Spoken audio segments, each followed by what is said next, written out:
The following verses are from Brahma Samhita. I worship Govinda, the primeval Lord, residing in his own realm, Goloka, with Radha, resembling his own spiritual figure, the embodiment of the ecstatic potency, possessed of the 64 artistic activities, in the company of her confidants, Sakis, embodiments of the extensions of her bodily form, permeated and vitalized by his ever-blissful spiritual ras. Lowest of all is located Devi Dham, the mundane world. Next, above it, is Mahesh Dham, the abode of Mahesh. Above Mahesh Dham is placed Hari Dham, the abode of Hari. And above them all is located Krishna's own realm, named Goloka. I adore the primeval Lord, Govinda, who has allotted their respective authorities to the rulers of those graded realms. I worship that transcendental seat known as Svetadweep, where, as loving consorts, the Lakshmis, in their unalloyed spiritual essence, practice the amorous service of the Supreme Lord Krishna as their only lover, where every tree is a transcendental purpose tree, where the soil is the purpose gem, all water is nectar, every word is a song, every gate is a dance, the flute is the favorite attendant, effulgence is full of transcendental bliss. The supreme spiritual entities are all enjoyable and tasty, where numberless milk cows always emit transcendental oceans of milk, where there is eternal existence of transcendental time, who is ever present and without past or future, and hence is not subject to the quality of passing away, even for the space of half a moment. That realm is known as Goloka, only to a very few self-realized souls in this world.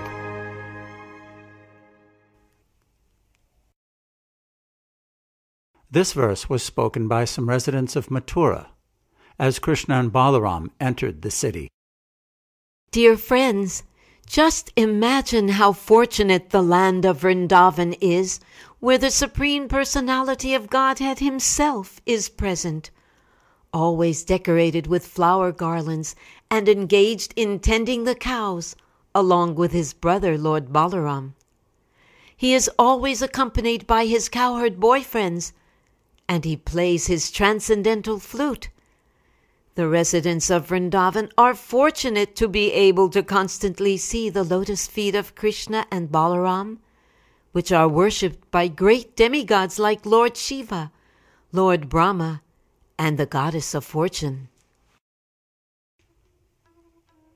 These are some of the prayers offered by Lord Brahma after he kidnapped the cows and cowherd boys. The gopis and cows of Vrindavan are so fortunate that they have been able to supply their breast milk to you. Persons who are engaged in performing great sacrifices cannot attain the perfection of understanding you. But simply by devotional service, these innocent village women and cows are able to satisfy you with their milk. You have drunk their milk to satisfaction, yet you are never satisfied by those engaged in performing sacrifices. How greatly fortunate are Nanda Maharaj, the cowherd men, and all the other inhabitants of Brajabhumi. There is no limit to their good fortune, because the absolute truth, the source of transcendental bliss, the eternal Brahman, has become their friend.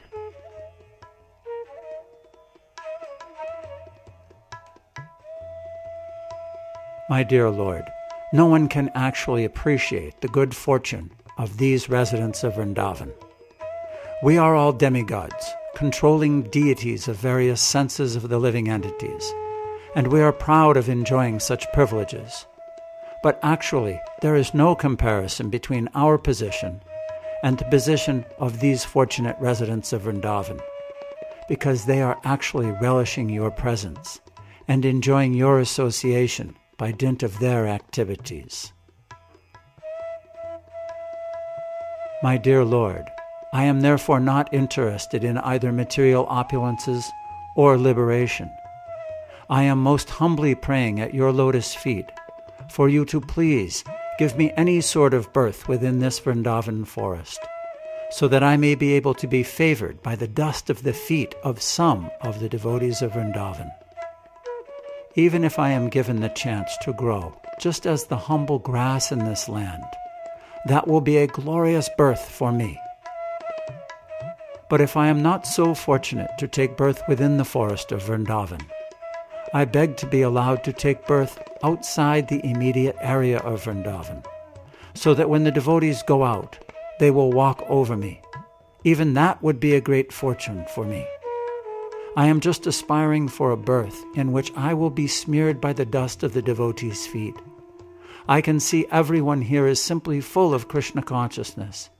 They do not know anything but Mukunda. All the Vedas are indeed searching after the lotus feet of Krishna.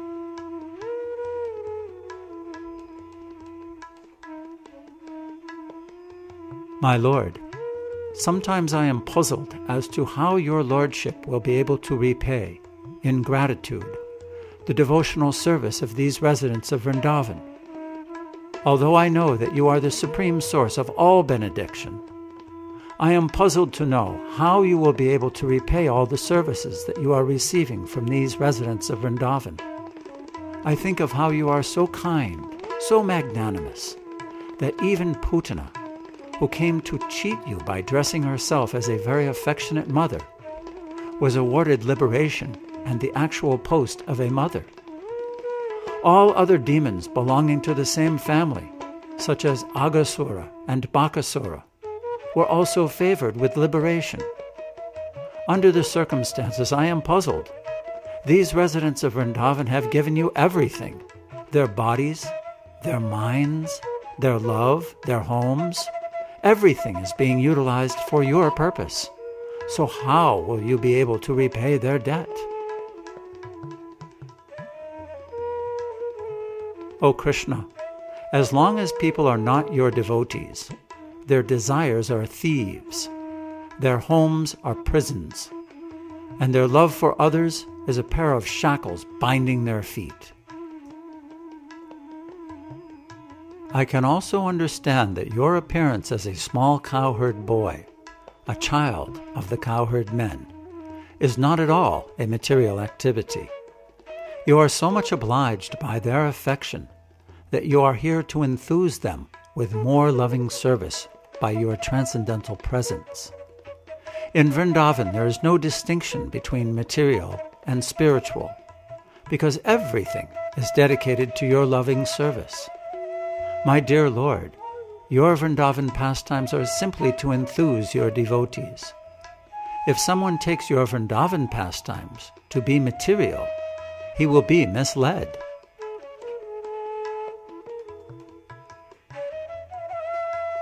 My dear Lord, I have nothing to say about the people who advertise that they have already realized God, or that by their realization they have themselves become God.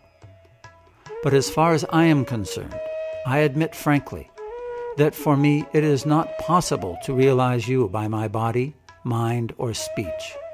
What can I say about you?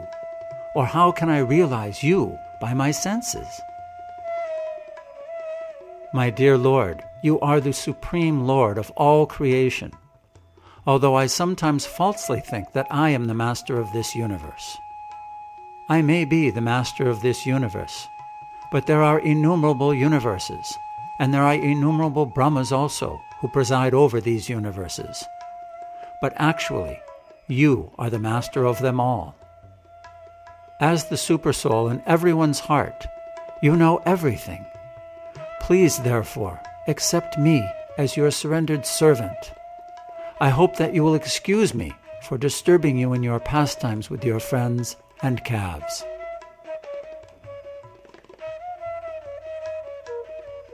My dear Lord Krishna, your very name suggests that you are all attractive. The attraction of the sun and the moon are all due to you. By the attraction of the sun, you are beautifying the very existence of the Yadu dynasty. And with the attraction of the moon, you are enhancing the potency of the land, the demigods, the Brahmins, the cows, and the oceans. Because of your supreme attraction, demons like Kamsa and others are annihilated. Therefore, it is my deliberate conclusion that you are the only worshipable deity within the creation. Accept my humble obeisances until the annihilation of the material world. As long as there is sunshine within this material world, kindly accept my humble obeisances. It is quite natural for these Vrindavan inhabitants to thus receive a great personality like you. The herbs, creepers, and plants are also so fortunate to touch your lotus feet, and by your touching the twigs with your hands, these small plants are also made glorious. As for the hills and the rivers, they too are now glorious because you are glancing at them. Above all, the damsels of Braja, the gopis, attracted by your beauty, are the most glorious, because you embrace them with your strong arms.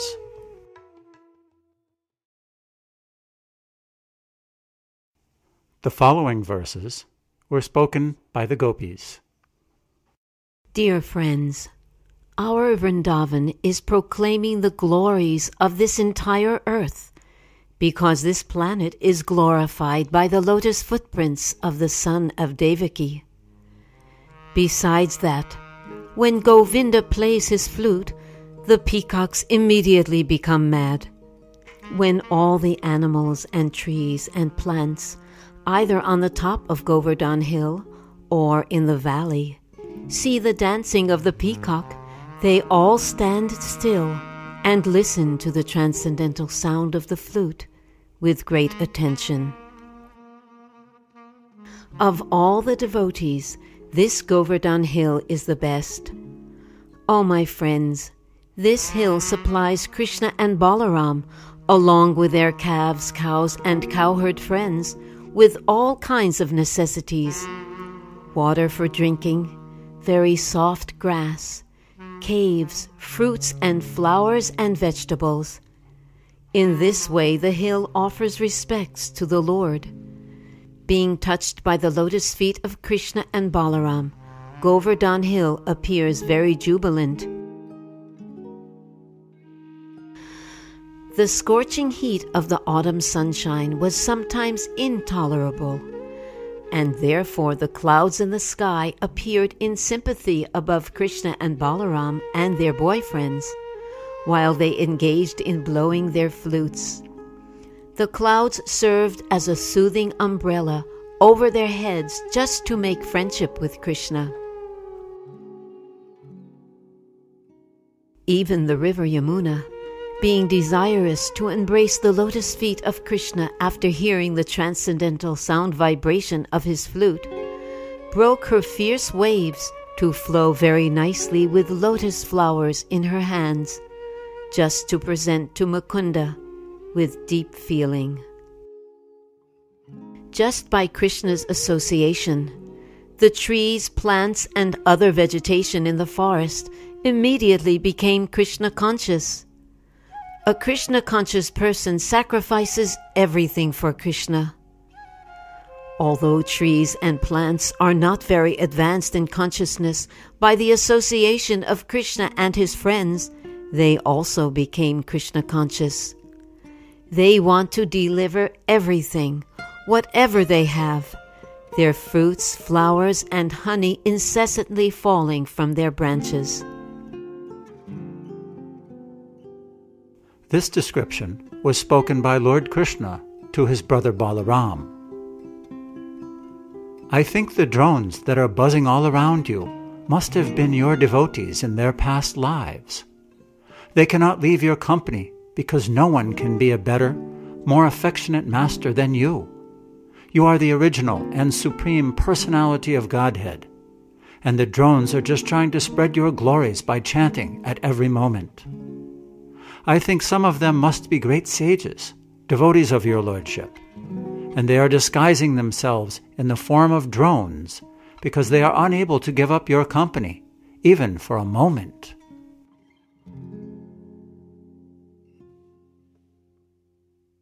The gopis said, Krishna would play his flute, and the sounds became so sweet to hear that the aquatics, the cranes, swans, and ducks, and other birds were charmed. Instead of swimming or flying, they became stunned. They closed their eyes and entered a trance of meditation in worship of Krishna. My dear mother, the birds who are all looking at Krishna playing on his flute are sitting very attentively on the branches and twigs of different trees. From their features, it appears that they have forgotten everything and are engaged only in hearing Krishna's flute. This proves that they are not ordinary birds.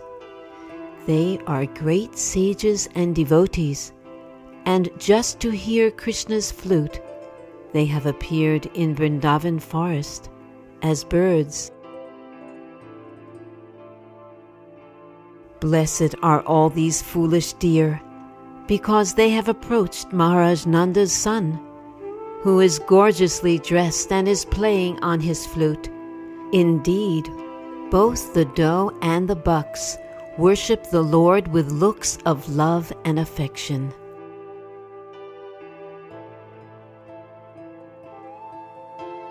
My dear friends, the cows are also charmed as soon as they hear the transcendental sound of the flute of Krishna. It sounds to them like pouring of nectar, and they immediately spread their long ears just to catch the liquid nectar of the flute. As for the calves, they are seen with the nipples of their mothers pressed in their mouths, but they cannot suck the milk. They remain struck with devotion, and tears glide down their eyes, illustrating vividly how they are embracing Krishna, heart to heart. When Krishna plays his flute, all the cows and other animals of Vrindavan, although engaged in eating, simply take a morsel of food in their mouths and stop chewing. Their ears raise up and they become stunned. They do not appear alive, but like painted animals. Krishna's flute playing is so attractive that even the animals become enchanted. And what to speak of ourselves? The wanton Aborigine girls also become fully satisfied when they smear their faces and breasts with the dust of Vrindavan, which was reddish with the touch of Krishna's lotus feet. The Aborigine girls had very full breasts, and they were also very lusty. But when their lovers felt their breasts, they were not satisfied. When they came out into the midst of the forest, they saw that while Krishna was walking, some of the leaves and creepers of Vrindavan turned reddish from the kumkum powder which fell from his lotus feet. His lotus feet were held by the gopis on their breasts, which were also smeared with kumkum powder. But when Krishna traveled in Vrindavan forest with Balaram and his boyfriends, the reddish powder fell on the ground of the Vrindavan forest. So the lusty Aborigine girls, while looking toward Krishna playing on his flute, saw the reddish kumkum powder on the ground and immediately took it and smeared it over their faces and breasts. In this way they became fully satisfied, although they were not satisfied when their lovers touched their breasts. While describing the killing of Aghasura, Sukadev Goswami explained, sometimes Krishna would go to a somewhat distant place to see the beauty of the forest. Then all the other boys would run to accompany him, each one saying, I shall be the first to run and touch Krishna. I shall touch Krishna first. In this way they enjoyed life by repeatedly touching Krishna. In this way, all the cowherd boys used to play with Krishna, who is the source of the Brahman effulgence for Gyanis desiring to merge into that effulgence, who is the Supreme Personality of Godhead for the devotees who have accepted eternal servitorship, and who, for ordinary persons, is but another ordinary child. The cowherd boys, having accumulated the results of pious activities for many lives, were able to associate in this way with the Supreme Personality of Godhead. How can one explain their good fortune? Yogis may undergo severe austerities and penances for many births, practicing yama, niyama, asana, and pranayama, none of which are easily performed. Yet, in due course of time, when these yogis attain the perfection of controlling the mind, they will still be unable to taste even a particle of dust from the lotus feet of the Supreme Personality of Godhead. What then can we describe about the great fortune of the inhabitants of Brajabhumi, Vrindavan, with whom the Supreme Personality of Godhead personally lived, and who saw the Lord face to face? While narrating the pastime of killing Dhenukasura, Sukadeva Goswami said, when Krishna would feel tired and fatigued, he would sometimes take shelter of the root of a big tree, or the lap of a cowherd boy, and lie down. When he would lie down with a boy or a root as his pillow, some of the boys would come and massage his legs, and some would fan his body with a fan made from leaves. Some of the more talented boys would sing in very sweet voices to please him,